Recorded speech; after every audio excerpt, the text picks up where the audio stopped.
তাহলে এক নম্বর হলো গুনাহ ছেড়ে দিতে হবে। এক নম্বর কি? গুনাহ ছেড়ে দিতে হবে। আজকে তো গুনাহ অহরহ হয়। প্রত্যেকের ঘরে মোবাইল আছে না নাই?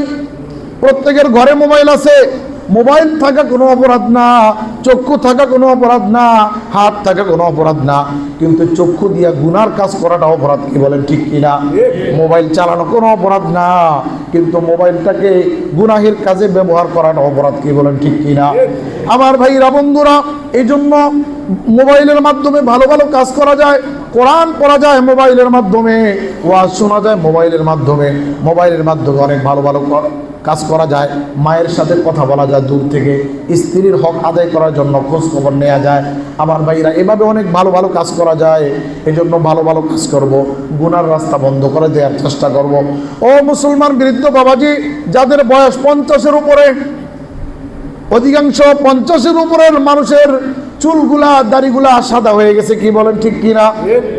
একটু চিন্তা করেন, এই সাদা দাড়ি নিয়ে কত বছর থাকবেন? আপনি যখন দুনিয়ায় আসছেন তখন আপনাকে সবাই মহাব্বত করত। ছোট্ট শিশু থাকা অবস্থা আপনাকে যারা মহাব্বত করেছে, 60 বছর মুরব্বী বাবাজিরা তারা বলতে পারবেন, যারা শিশু অবস্থা আপনাদেরকে মহাব্বত করছে তারা আজকে নাই। অনেকে নাই। কি বলেন? অনেকে কবরে চলে গেছে। শিশু ল্যাংটা অবস্থায় আপনাকে যারা মহাব্বত করতো, ভালোবাসতো, তাদের অধিকাংশ